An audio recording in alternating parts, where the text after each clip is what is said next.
والنازعات غرقا ان فرشتوں کی قسم جو ڈوب کر کھینچ لیتے ہیں، والناشطات نشطا اور ان کی جو آسانی سے کھول دیتے ہیں، والسابحات سبحا اور ان کی جو تیرتے پھرتے ہیں، فالسابقات سبقا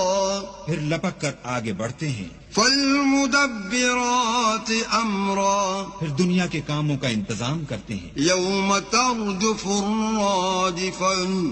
کہ وہ دن آ کر رہے گا جس دن زمین کو بھونچال آئے گا، تتبعها الرادفا پھر اس کے پیچھے اور بھونچال آئے گا، قلوب یومئذ واجفا اس دن لوگوں کے دل خائف ہو رہے ہوں گے، ابصارها خاشعا اور آنکھیں جھکی ہوئی، یقولون ائنا لمردودون فی الحافرہ کافر کہتے ہیں کیا ہم الٹے پاؤں پھر لوٹیں گے، اَإِذَا كُنَّا عِظَامًا نَخِرًا بھلا جب ہم کھوکھلی ہڈیاں ہو جائیں گے تو پھر زندہ کیے جائیں گے، قَالُوا تِلْكَ إِذًا كَرَّةٌ خَاسِرَةٌ کہتے ہیں کہ یہ لوٹنا تو موجب زیاں ہے، فَإِنَّمَا هِيَ زَجْرَةٌ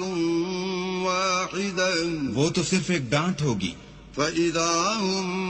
بِالسَّاهِرَةِ اس وقت وہ سب میدان حشر میں آ جمع ہوں گے، هَلْ أَتَاكَ حَدِيثُ مُوسَىٰ بھلا تم کو موسیٰ کی حکایت پہنچی ہے، إِذْ نَادَاهُ رَبُّهُ بِالْوَادِ الْمُقَدَّسِ طُوًى جب ان کے پروردگار نے ان کو پاک میدان یعنی طویٰ میں پکارا، اذهب إلى فرعون إنه طغى اور حکم دیا کہ فرعون کے پاس جاؤ، وہ سرکش ہو رہا ہے، فقل هل لك إلى أن تزكى اور اس سے کہو کیا تو چاہتا ہے کہ پاک ہو جائے، وأهديك إلى ربك فتخشى اور میں تجھے تیرے پروردگار کا رستہ بتاؤں تاکہ تجھ کو خوف پیدا ہو، فأراه الآية الكبرى غرض انہوں نے اس کو بڑی نشانی دکھائی، فكذب وعصى مگر اس نے جھٹلایا اور نہ مانا، ثم أدبر يسعى پھر لوٹ گیا اور تدبیریں کرنے لگا، فحشر فنادى اور لوگوں کو اکٹھا کیا اور پکارا، فقال أنا ربكم الأعلى کہنے لگا کہ تمہارا سب سے بڑا مالک میں ہوں، فأخذه الله نكال الآخرة والأولى تو اللہ نے اس کو دنیا اور آخرت دونوں کے عذاب میں پکڑ لیا، إن في ذلك لعبرة لمن يخشى جو شخص اللہ سے ڈر رکھتا ہے اس کے لیے اس قصے میں عبرت ہے، أأنتم أشد خلقا أم السماء بناها بھلا تمہارا بنانا مشکل ہے یا آسمان کا، اسی نے اس کو بنایا، رفع سمكها فسواها اس کی چھت کو اونچا کیا پھر اسے برابر کر دیا، وأغطش ليلها وأخرج ضحاها اور اسی نے رات تاریک بنائی اور دن کو دھوپ نکالی، والأرض بعد ذلك دحاها اور اس کے بعد زمین کو پھیلا دیا، أخرج منها ماءها ومرعاها اسی نے اس میں سے اس کا پانی نکالا اور چارہ اگایا، والجبال أرساها اور اس پر پہاڑوں کا بوجھ رکھ دیا، متاعا لكم ولأنعامكم یہ سب کچھ تمہارے اور تمہارے چار پایوں کے فائدے کے لیے کیا، فإذا جاءت الطامة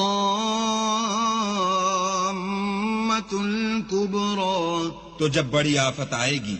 يوم يتذكر الإنسان ما سعى اس دن انسان اپنے کاموں کو یاد کرے گا، وبرزت الجحيم لمن يرى اور دوزخ دیکھنے والے کے سامنے نکال کر رکھ دی جائے گی، فأما من طغى تو جس نے سرکشی کی، وآثر الحياة الدنيا اور دنیا کی زندگی کو مقدم سمجھا فإن الجحيم هي المأوى اس کا ٹھکانہ دوزخ ہے. وأما من خاف مقام ربه ونهى النفس عن الهوى اور جو اپنے پروردگار کے سامنے کھڑے ہونے سے ڈرتا اور جی کو خواہشوں سے روکتا رہا فإن الجنة هي المأوى اس کا ٹھکانہ بہشت ہے. يسألونك عن الساعة أيان مرساها اے پیغمبر لوگ تم سے قیامت کے بارے میں پوچھتے ہیں کہ اس کا وقوع کب ہوگا. فيم أنت من ذكراها سو تم اس کے ذکر سے کس فکر میں ہو. إلى ربك منتهاها اس کا منتہا یعنی واقع ہونے کا وقت تمہارے پروردگار ہی کو معلوم ہے. انما انت منذر من يخشاها جو شخص اس سے ڈر رکھتا ہے تم تو اسی کو ڈر سنانے والے ہو. كأنهم يوم يرونها لم يلبثوا إلا عشية أو ضحاها جب وہ اس کو دیکھیں گے تو ایسا خیال کریں گے کہ گویا دنیا میں صرف ایک شام یا صبح رہے تھے.